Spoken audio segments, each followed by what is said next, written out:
keadaan tersebut dilihat oleh Rasulullah, dirasakan kekhawatiran mereka,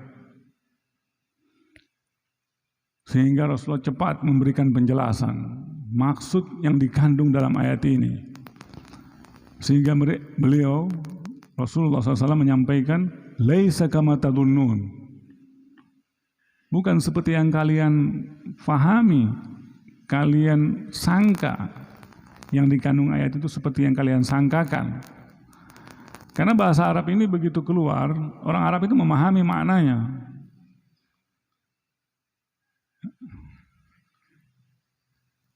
Kata zulmu, az-zulmu itu meletakkan sesuatu bukan pada tempatnya, itu dalam konteks maknanya. Nah, jadi kalau kita membicarakan orang berdua, satu tersinggung, itu zulum. Membuang ludah bukan pada tempatnya, zulum.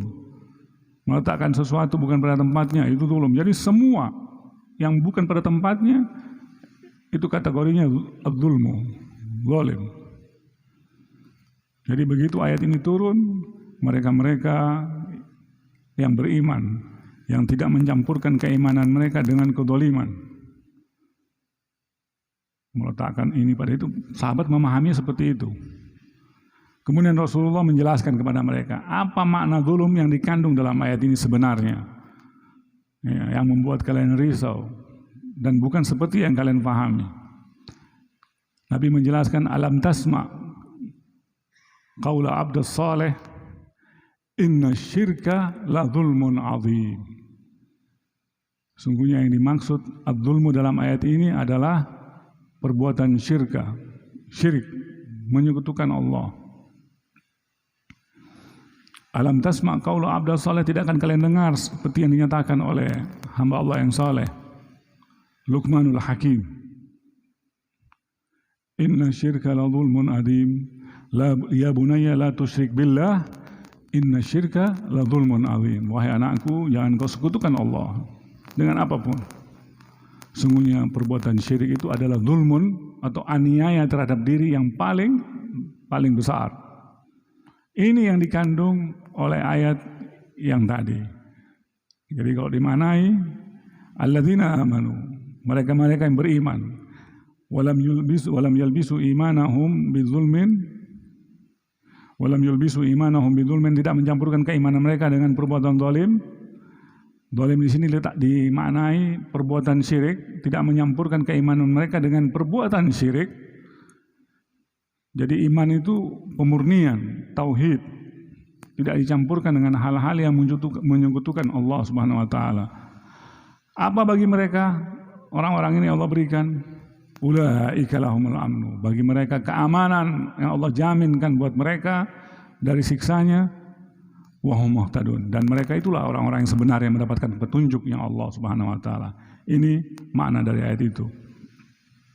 Dalam hal yang sama, ayat yang sama, di awal mula saya bacakan innalladzina amanu, sungguhnya orang yang beriman. Iman itu artinya at-tasdiq dalam makna bahasa, artinya membenarkan. Dalam arti istilah al-qaulu bil lisan wa'tiqadu bil jinan wal amalu bil arkan. Ini arti iman dalam istilah. Al-qaulu bil lisan, kalau kita mengucapkan kalimat yang mengantarkan kita pada keimanan, kalimat tauhid, asyhadu an la ilaha illallah wa asyhadu anna Muhammad Rasulullah. Kita mengucapkan dengan lisan. Yang kedua, wa'tiqadu bil jinan, hati kita saat mengucapkan kalimat tersebut, tiada Tuhan yang berhak disembah selain Allah dan Muhammad adalah utusan Allah. Kita ucapkan secara lisan, diyakini penuh oleh hati. Tugasnya hati meyakini. Setelah lisan mengucapkan, hati meyakini. Kemudian wa amalu bil arkan, yang ketiga, anggota tubuh mengimplikasikan kata yang kita ucapkan, yang kita yakini dengan hati ke dalam perbuatan. Apa pesan Islam?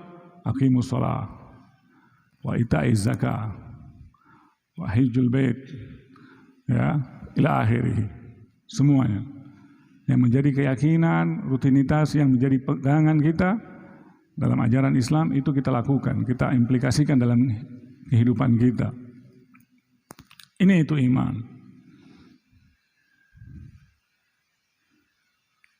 Dengan begitu kita baru beriman. Saat kita mengucapkan, meyakini, kemudian melakukan, itu yang beriman. Jika kurang satu, kita mengucapkan ya kalimat tersebut, ya, atau tidak mengucapkan, tidak meyakini, tidak mengerjakan, itu kafir. Kalau sebatas mengucapkan, hati tidak ya melakukan, itu munafik karena tidak meyakini. Kalau mengucapkan, hati juga tapi tidak melakukan, itu fasik, ya, pendosa. Jadi semua memiliki implikasi yang kita akan dapatkan. Dan inilah yang harus kita pahami. Di saat kita mengatakan sesuatu, kita meyakini, kita lakukan, kita namanya mukmin. Kurang dari salah satu dari tiga hal tersebut, cuma ucapan yang kita lakukan, hati tidak meyakini, kemudian mengerjakan, itu namanya munafik. Jadi menyembunyikan hal yang sebenarnya, merupakan identitas dia sebenarnya. Nifak. Kalau meyakini, mengucapkan, dan tidak mengerjakan, itu namanya pendosa, fasik, pelanggar. Ini mungkin kuliah subuh yang saya dapat sampaikan pada kesempatan ini. Lebih dan kurangnya, wallahu musta'an, wa alaihi tuklan, wassalamualaikum warahmatullahi ta'ala wabarakatuh.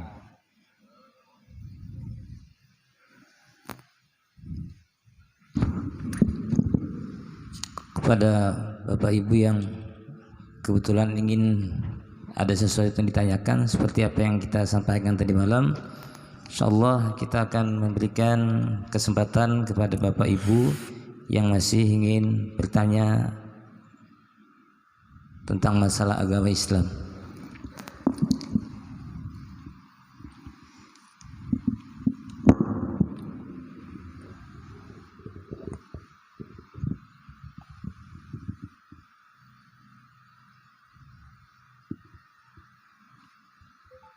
Apa ini? Baru?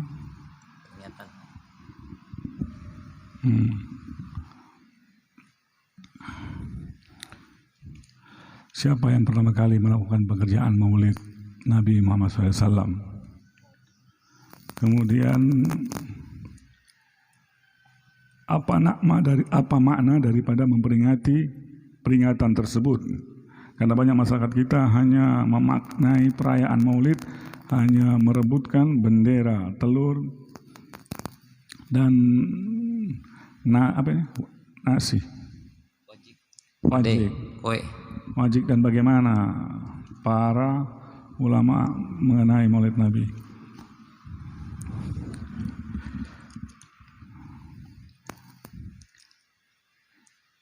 Yang pertama kali melakukan perbuatan maulid Nabi Muhammad SAW,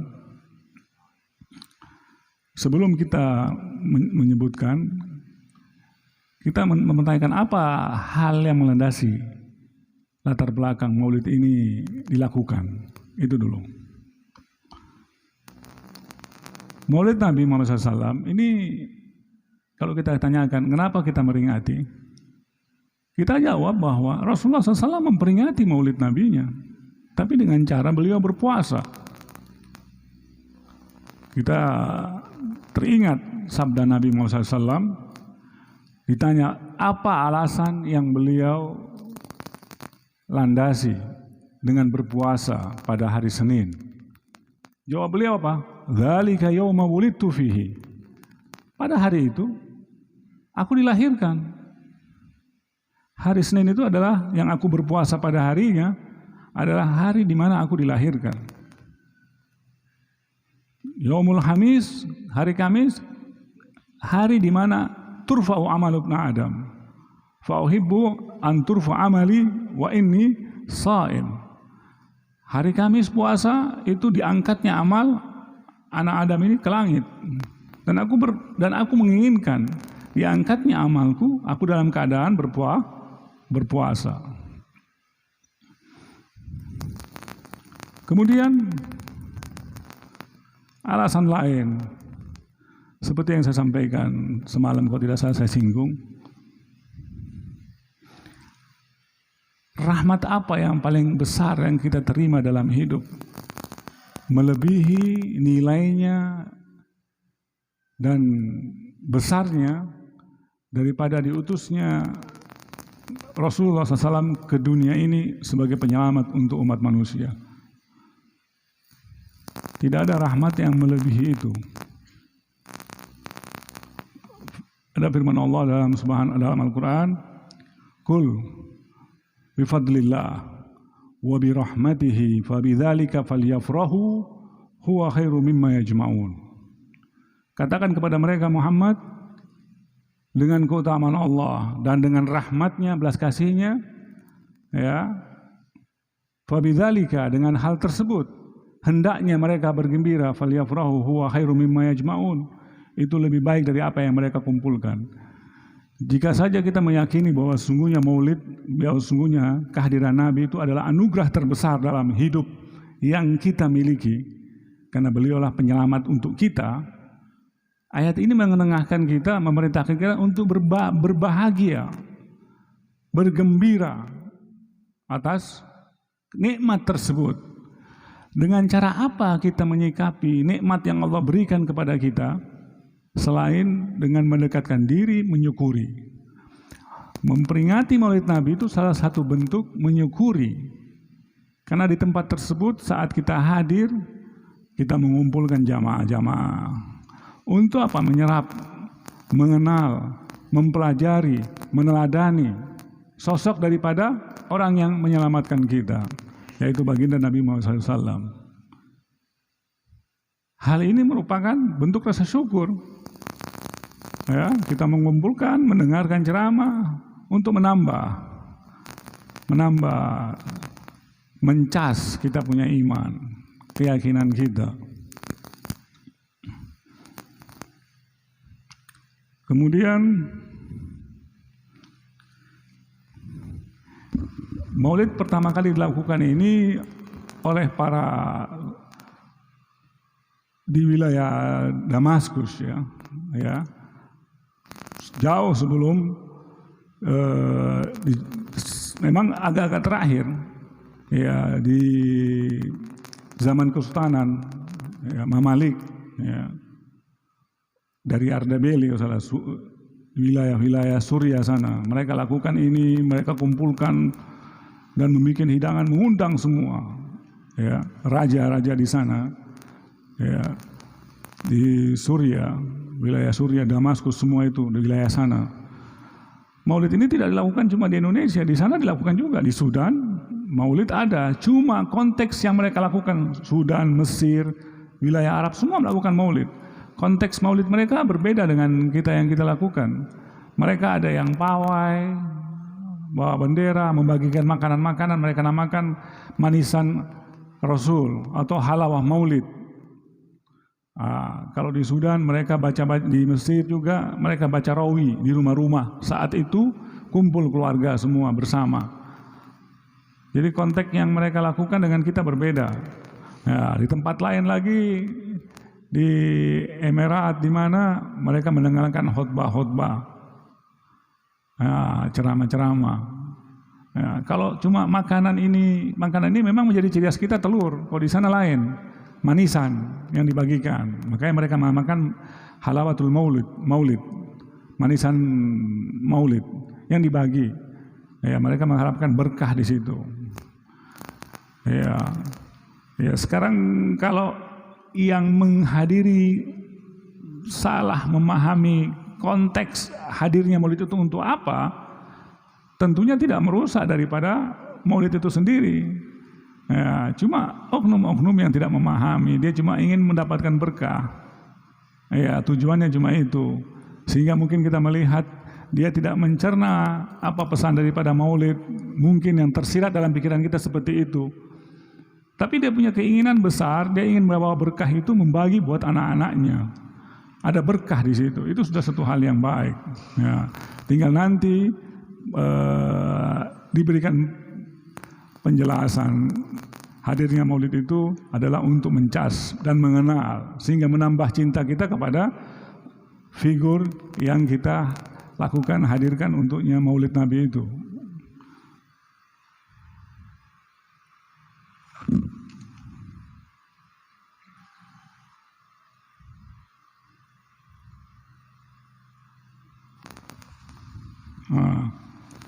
Sudah terjawab semua. Kepada bapak-bapak yang ingin bertanya, kami persilakan. Itu ada mikrofon, silakan aja. Kalau tidak ada yang tanya, saya akan sambung dengan yang tadi malam, ada kaitan sedikit. Tadi malam saya bercerita, kalau masih diingat, bahwa saya katakan bahwa sosok yang paling sempurna, keindahan rupa, wajah, akhlak adalah Rasulullah SAW. Terbesit dalam pikiran kita, bagaimana kita mensandingkan keindahan rupa yang dimiliki oleh Nabi Allah Yusuf alaihissalam dengan Nabi. Ya, kita tidak pernah mendengar cerita riwayat bagaimana wanita yang terpesona kepada kepada Nabi Allah Yusuf alaihissalam itu terjadi kepada Rasulullah SAW. Bagaimana kita bisa mengklaim atau mengatakan Rasulullah lebih indah rupanya dibandingkan Nabiullah Yusuf alaihissalam? Mungkin ini pertanyaan terbesit dalam pikiran kita. Kalau kita masih mengingat tadi malam saya sampaikan. Ada sebuah hadis Nabi SAW berbunyi, Ma arsalallahu nabiyan illa kana lahu wajhul hasan jamalus surah wa jamalu lisan. Kurang lebih maknanya seperti itu. Nabi tidak mengutus seorang nabi, Allah tidak mengutus seorang nabi kecuali memiliki wajah yang indah atau rupa yang indah dan suara yang bagus. Wa kana nabiyyukum Muhammad SAW kana ahsanu wajhan wa ahsana sautan. Dan adapun nabi kalian, Nabi Muhammad adalah nabi yang memiliki wajah yang indah, rupa yang indah dan suara yang bagus. Kemudian bagaimana kita menselaraskan ya, dan menjelaskan tentang kenyataannya.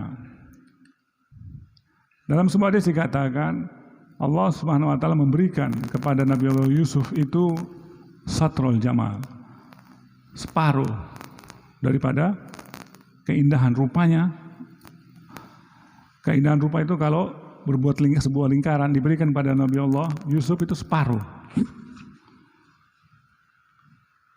Tapi yang diberikan kepada Nabi Muhammad SAW itu seluruhnya. Kenapa tidak ada wanita yang terpesona sebagaimana terpesonanya Nabi Allah Yusuf, wanita kepada Nabi Allah Yusuf?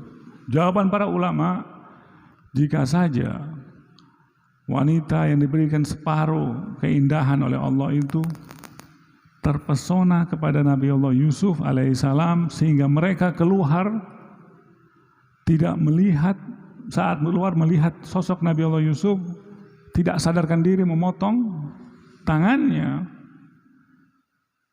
Dan jika Allah memberikan seluruhnya ini, mereka bukan memotong tangannya, akan tapi mengambil pisau menusuk jantungnya. Kenapa itu tidak terjadi? Allah berikan keindahan rupa pada Nabi Allah Yusuf alaihissalam, tapi Allah tidak memberikan haibah, karisma. Artinya keindahan rupa lebih mendominasi pada Nabi Allah Yusuf alaihissalam, beda dengan Nabi Muhammad. Karismanya lebih mendominasi daripada keindahan rupanya. Allah berikan karismanya lebih tinggi dibandingkan keindahan rupa. Ya, artinya keindahan rupanya tinggi, tapi karismanya lebih tinggi, sehingga sosok seorang tidak akan berani melihat wajahnya. Kalau laki-laki saja tidak berani melihat Nabi dengan pandangan seperti ini memenuhi matanya, bagaimana lagi perempuan? Kenapa? Inilah kebesaran yang dimiliki oleh Rasulullah SAW.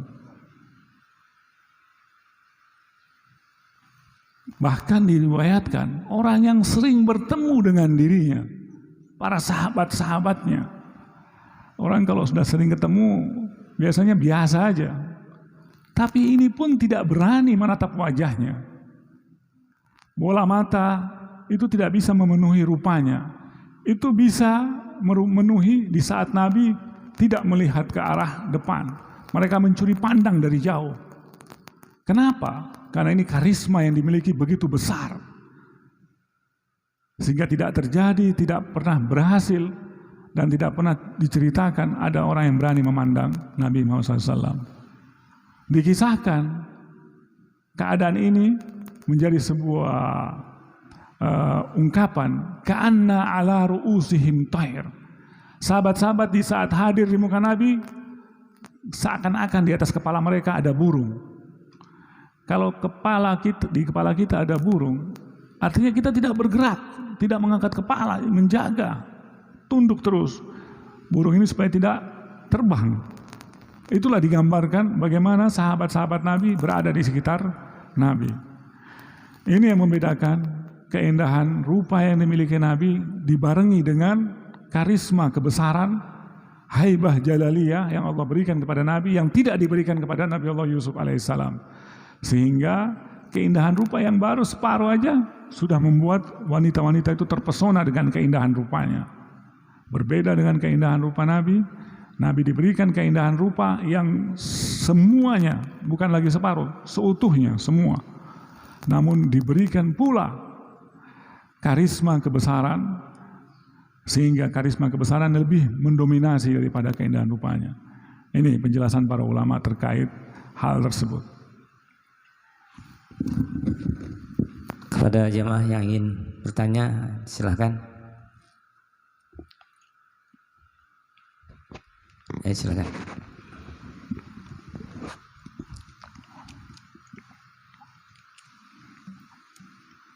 Mikrofonnya, Pak.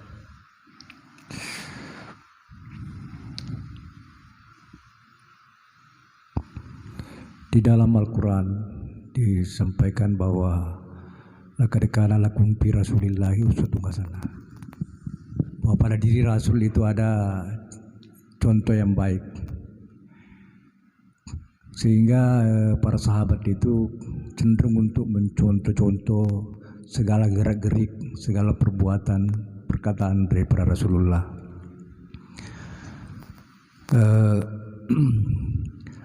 Tapi ada juga yang pernah saya baca Habib ini bahwa setiap zaman satu dasawarsa itu ada seorang ulama yang dihadirkan oleh Allah Subhanahu wa taala untuk kemudian menyelesaikan sesuai dengan kondisi pada saat itu. Padahal contoh-contoh yang diberikan oleh Rasulullah itu, setiap contoh yang diberikan oleh Rasulullah itu ada pahala yang sangat besar. Misalnya orang pakai siwak atau sikat gigi sebelum sholat tidak pahala 10. Pakai baju gamis katanya dapat pahala 70. Pakai surban. Inilah para sahabat selalu mau dapat untung besar. Tetapi ada yang tadi ini bahwa Islam itu harus menyesuaikan diri dengan perkembangan zaman. Sehingga yang mana yang harus kita ikuti, mana harus kita ikuti. Apakah contoh-contoh yang secara zahir maupun batin yang diberikan oleh Rasulullah, atau ulama yang tadi yang hadir untuk kemudian menyesuaikan perkembangan zaman. Terima kasih.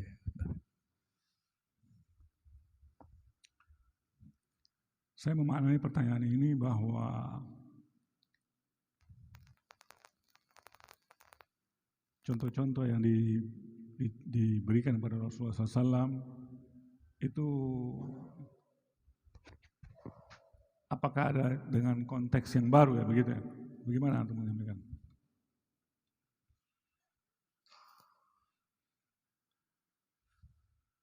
Contoh-contoh itu kita lihat dengan konteks yang baru gitu maksudnya tadi.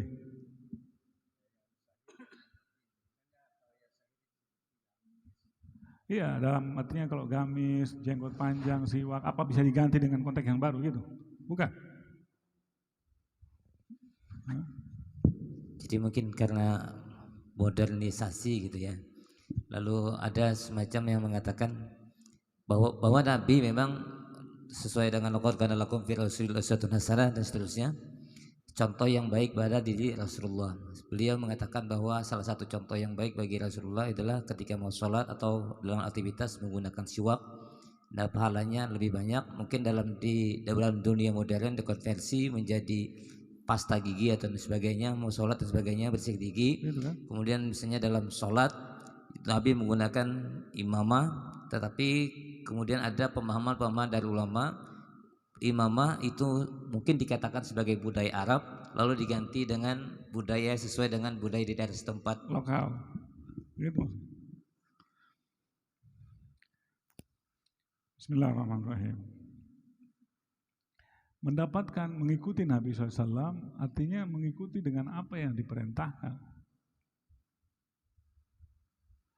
Ya, artinya kalau perintah siwak tidak bisa digantikan dengan sikat gigi. Ya, kalau kita mengkaji sholat siwak itu sendiri memiliki khasiat untuk mulut. Nah, ada kandungannya.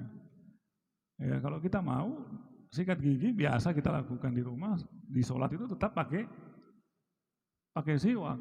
Tidak bisa menggantikan. Jangan kita merasa bahwa siwak tujuan daripada siwak itu ya bisa diganti dengan sikat gigi karena lebih bersih. Kita tidak mendapatkan pahala sunnah. Nah, itu kita menjaga kebersihan. Pahala bersih kita dapat. Tapi sunnahnya untuk memakai siwak setiap sholat sebagaimana diperintahkan Nabi, ya kita tidak dapatkan. Ya, tidak bisa digantikan. Kemudian identitas kita sholat harus pakai pakaian yang bagus, ya itu bagian daripada sunnah. Pakai pakaian yang bagus. Kalau Nabi pakai gamis, kita ingin menyerupai Nabi dengan gamis yang kita miliki. Pahala itu kita dapatkan, tujuannya seperti itu. Tapi kalau kita gantikan dengan yang lain, nah kita tidak dapat. Nah, jadi meniru Nabi itu ingin menyerupai apa yang mampu kita serupai beliau. Nah, karena saya sampaikan kalau saya tadi Imam, tashabbahu fa in lam takunu mislahum fa inna tashabbuhal mar'i bil qaumil kirami falahu. Berupayalah kalian untuk menyerupai wa in lam takunu mislahum, walaupun kalian tidak bisa serupa dengan mereka dalam amalan yang lain, tapi kita upayakan apa yang bisa kita lakukan.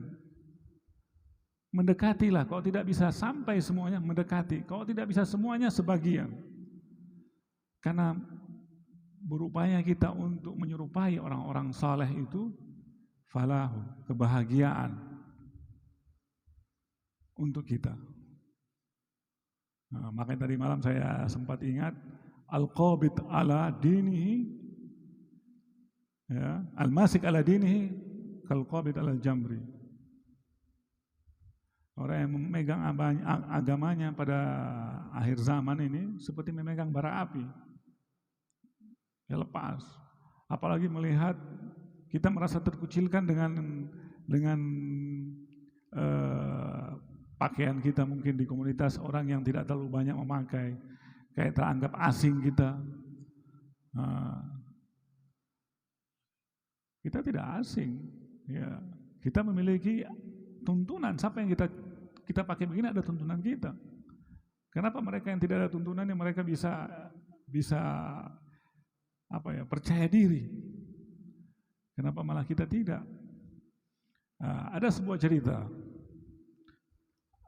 Sepeninggal Nabi Muhammad SAW, Abu Bakar Siddiq radhiyallahu anhu datang kepada Sayyidatuna Aisyah, anaknya.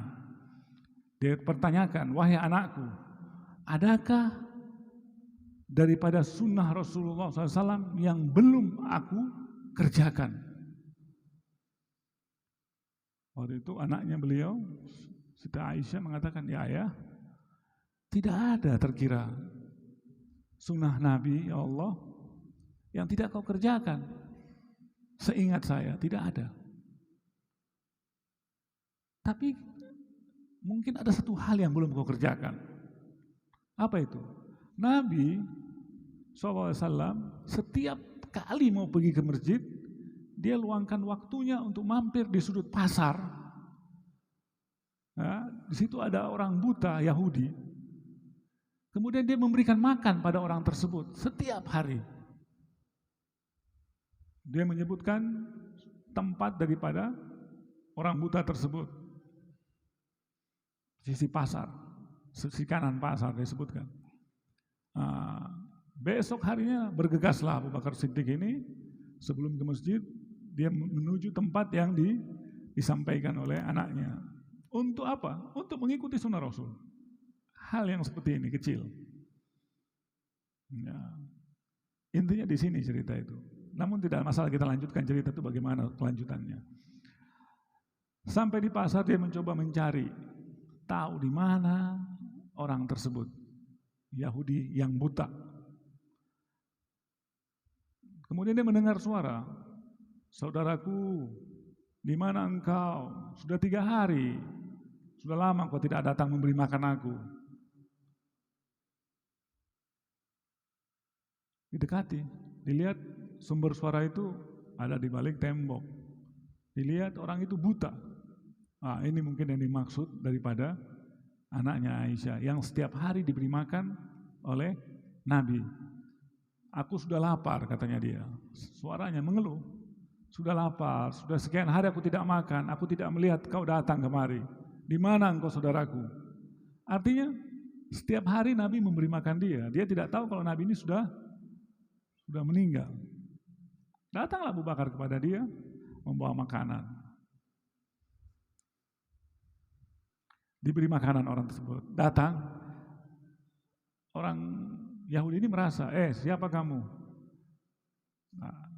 Kau datang. Dipikir Nabi. Kau datang, sudah lama kau tidak datang. Mana makananku? Dia ambil makanan oleh Abu Bakar Siddiq. Dimakankan. Beri makan. Namun, apa kata orang ini, Yahudi ini? Hati-hati engkau, jangan kau dengar Muhammad itu. Dia itu mengadu domba, dia itu perusak. Jadi Yahudi ini mengumpat, macam-macam. Mendengar sikap daripada orang buta tersebut Yahudi, Abu Bakar merasa nabinya dibegitukan, dia menyuapinya agak sedikit kasar, kesal dia. Siapa kau ini? Tidak seperti begini kau. Tidak pernah orang yang menyuapi aku seperti ini. Aku bilang sama kau hati-hati. Dia kasih makan. Makin kasar omongannya Yahudi ini menyinggung Rasulullah, mengumpat macam-macam. Makin kasar juga Abu Bakar ke mulutnya. Kau ini bukan orang yang biasa. Siapa kau sebenarnya? Orang yang biasa menyuapi aku, dia menyuapi dengan penuh kasih sayang. Bahkan makanan roti yang dikasih itu dengan lembut, dikunyah dulu baru dikasih ke aku. Jadi tidak sabar Abu Bakar menyikapi karena dia terlalu lancang lidahnya mengumpat Nabi. Siapa kau sebenarnya? Ya, benar aku bukan dia. Aku adalah Abu Bakar Siddiq. Yang kasih makan kau, yang biasa kasih makan kamu itu datang kemari, itu adalah orang yang kau maki, orang yang kau umpat. Menangis, kaget dia waktu dengar itu. Berarti yang selama ini yang memberi makan dia dengan penuh kesabaran, walaupun lisannya tidak sabar mengucapkan kata-kata yang kasar kepada Nabi. Nabi dengan penuh kelembutan memberi makan orang ini. Setiap hari diumpat, setiap hari sabar Nabi memberi makan. Sampai perginya beliau. mendengar ucapan dan penjelasan Abu Bakar Siddiq, menangislah orang Yahudi tersebut dan akhirnya memeluk Islam. Nah, ini sunnahnya ini kejar. Sunnah yang seperti itu, tidak ada yang ditinggalkan sedikit pun.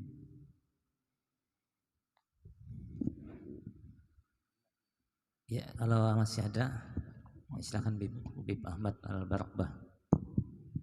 Assalamualaikum warahmatullahi wabarakatuh.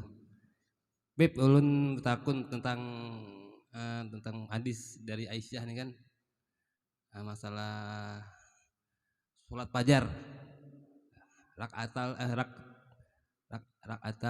fajar khairun. Nah, itu maksudnya apa Bib sebenarnya itu? Lebih baik pada dunia dan isinya. Sedangkan wajib mungkin lebih baik pada sunnah. Nah, itu maksudnya gimana hadis itu, tafsirnya itu, masalah hadis itu? Ini anjuran untuk tidak meninggalkan sunnah. Sunnah itu pelengkap wajib. Wajib itu tonggak utama. Sunnah itu pelengkap, tempel-tempel kalau ada hal-hal yang tertinggal itu menutupi. Itu saja. Sunnah tidak melebihi wajib. Ya, itu bentuk anjuran. Kita memprioritaskan hal yang wajib itu lebih utama dulu. Wajib penuhi sudah, ada kelonggaran, nambah dengan sunnah. Yang pertama dipertanyakan itu masalah sholat wajib. Awwalu ma yuhasabu bihil abdi yaumal qiyamah as-shalah. Pertama kali yang akan diperhitungkan oleh hamba nantinya dari kemudian itu sholat. Sholat wajib dulu. Wajib aman, alhamdulillah. Ada kekurangan-kekurangan wajibnya, ada sunnah itu yang bisa menutupi. Kalau kita punya sholat sunnah. Seperti itu anjuran. Tidak bisa disepelekan, karena itu juga saat kita sholat menambah pahala. Tapi tanggung jawab kita pertama sholat wajib. Jangan sampai kita tahajud, ya, tapi subuhnya hilang. Jangan.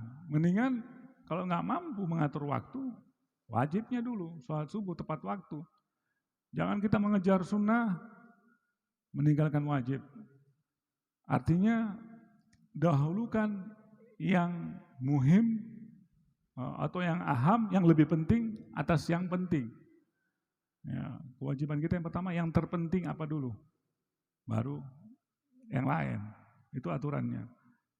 Sama halnya juga kita tahajud, pagi-pagi di sekolah tidur, ngantuk. Sekolah wajib. Itu sunnah. Kalau belum mampu mengatur waktu yang baik, ya, atur dulu yang baik. Tinggalkan dulu, yang wajib dulu. Ya. Wallahu musta'an wa alaihi tuklan. Silakan kalau masih ada. Itu ada mikrofon yang di belakang. Pak Jelani ada. Haji Opi. Assalamualaikum warahmatullahi wabarakatuh. Saya hanya ingin menanyakan sedikit yang berkaitan di ceramah awal Habib tadi tentang syirik. Kami pernah mendengar seseorang yang mungkin berasal dari kelompok tertentu, dia menyatakan seperti ini bahwa dia tidak meyakini orang yang ulama, misalnya termasuk ulama harismatik Kalimantan, guru sekumpul, dia menganggap itu termasuk bagian syirik.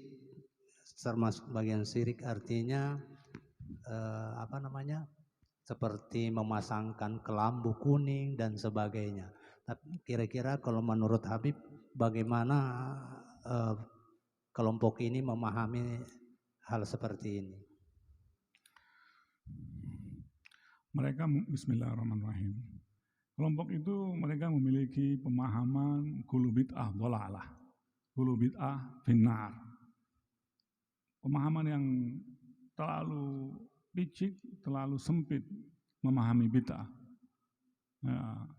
Sekarang kalau kita mengatakan bahwa semua yang tidak dilakukan Rasul itu adalah bid'ah, dan setiap bid'ah itu dhalalah, setiap dhalalah finnar. Selesai.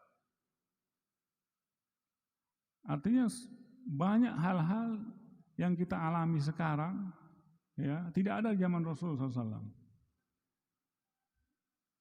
Berbeda sudah alamnya, fasilitas, ya, berbeda sudah fasilitas. Kita mau pakai unta lagi di sini. Sekarang zaman sekarang orang sudah pakai speaker, menambah dakwahnya Rasulullah tidak pakai speaker dulu. Nah, kemudian fasilitas mobil, kita mau pakai unta. Nah, kalau ada mobil zaman Rasulullah mungkin lebih panjang dakwah Islam ini kemana-mana, atau ada pesawat. Zaman sekarang sudah ada pesawat.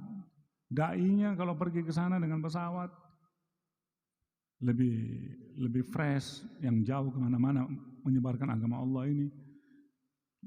Jadi tidak memahami secara sempit pemahaman bid'ah. Sebab bid'ah itu ada yang hasanah, ada bid'ah yang dolalah, ada yang bid'ah hasanah. Imam Syafi'i membagi seperti itu. Ada perkara-perkara yang dianggap baik, kullu ma yarahu muslim husnan fa huwa indallahi husnan. Kullu ma yarahu muslim hasanan fa huwa indallahi hasanun. Setiap perkara yang dilihat orang muslim, perkara itu baik, insya Allah itu di sisi Allah juga baik.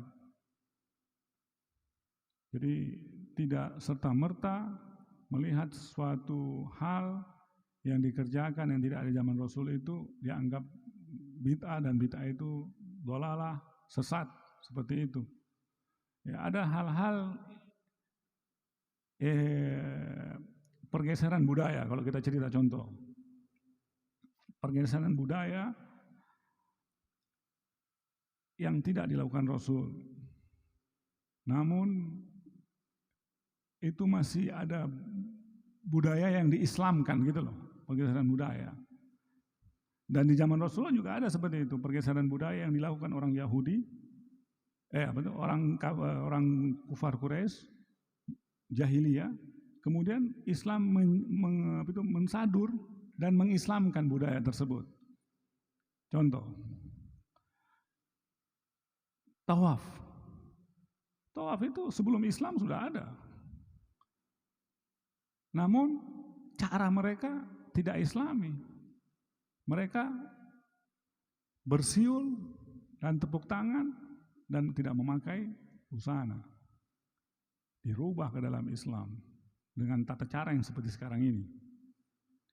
Akikah. Zaman jahiliyah sudah ada akikah. Mereka menyembelih, darahnya ditaruh di kepala bayi, rambutnya. Cara begitu, diislamkan dengan cara Islam. Pergeseran budaya, alkulturasi budaya. Kemudian Wali Songo melihat budaya-budaya sesajen untuk orang yang mati pada hari kesekian, itu bergeser juga. Digeser dengan bacaan-bacaan Islami. Kemudian ucapan-ucapan mereka yang mengandung syirkiyah dirubah menjadi lagu-lagunya Wali Songo itu. Gasidah-gasidah, puji-pujian, nasihat-nasihat agama, pesan-pesan agama. Ya, orang yang lahir ujuk-ujuk tidak memahami apa yang terjadi secara historis daripada keadaan tersebut. Dia mengklaim tidak memahami sejarah, sesat, dolalah, seperti itu. Dia tidak memiliki wawasan pemahaman yang luas terkait sebuah persoalan. Itu saja. Kalau masih ada, dipersilahkan. Kalau ada mau ditanyakan lagi.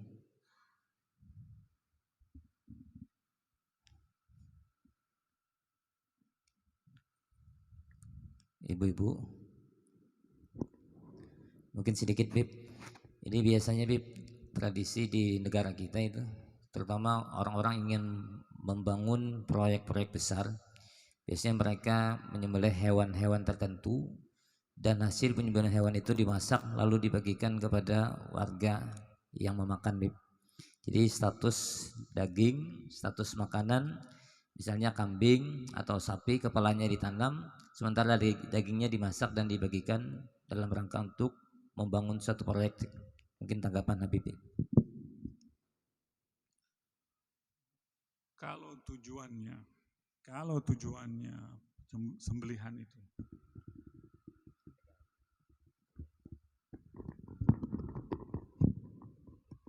tujuannya sembelihan itu kurban atau kurban untuk mendekatkan kepada Allah, nah, tidak ada persoalan.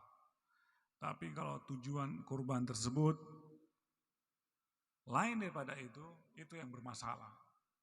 Ya, ritual kalau dilakukan untuk selain Allah itu yang salah. Ya, kalau kita berkeyakinan kepala kerbau kita taruh itu yang membuat kuat, ya jembatan itu atau begini, itu yang salah. Dan bisa kita benarkan. Tapi kalau caranya membeli sembelihan, kemudian membagikan makan-makan, ya sebagai bentuk syukur, tidak ada persoalan. Ya, tapi sekarang sudah bergeser budaya ini. Ya, kalau dulu kita sering mendengar jembatan dibangun harus tanam kerbau apa semua, sekarang sudah tidak, sudah tidak lagi, bergeser. Ya, ini kan bagian daripada ritual budaya orang-orang dulu. Sekarang sudah tidak lagi seperti itu. Paling mereka cuma biasanya baca doa atau apa selamatan atau gunting pita atau apa, biasanya ada selamatannya biasanya. Ya, karena takut, bukan takut ya, karena mungkin ada kepercayaan penjaga atau apa. Ya biasanya kalau jembatan-jembatan yang sudah puluhan tahun yang bekas punyanya Belanda, jembatan-jembatan kuno. Ya, ada di Sulawesi itu namanya jembatan Bintira. Jembatan yang dibangun Belanda, panjang kayu. Itu berapa kali dipindah tidak bisa-bisa.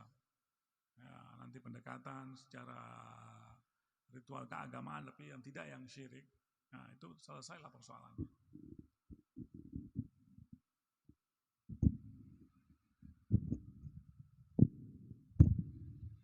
Ada yang masih ingin ditanyakan? Cukup ya? Kalau cukup berarti kita masih ada 5 menit.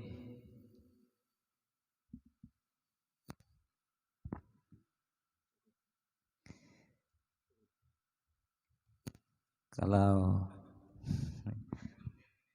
Subhanakallah wa bihamdik asyhadu an la ilaha illa anta subhanaka wa astaghfiruka wa atubu ilaik.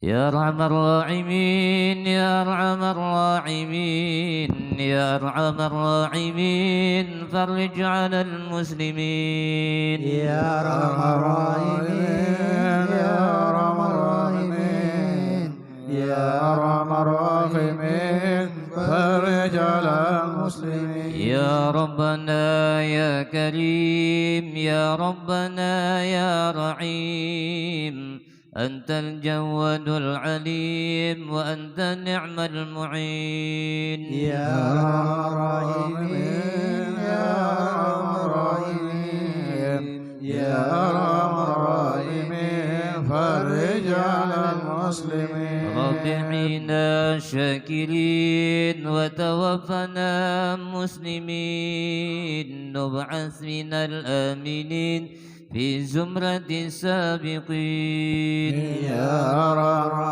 الراحمين يا أرحم الراحمين يا أرحم الراحمين فرج على المسلمين واغفر لكل الذنوب وسل لكل العيوب وشف لكل الكروب وفي هذا المدين يا أرحم الراحمين يا أرحم الراحمين يا أرحم الراحمين فرج على المسلمين ثم الصلاة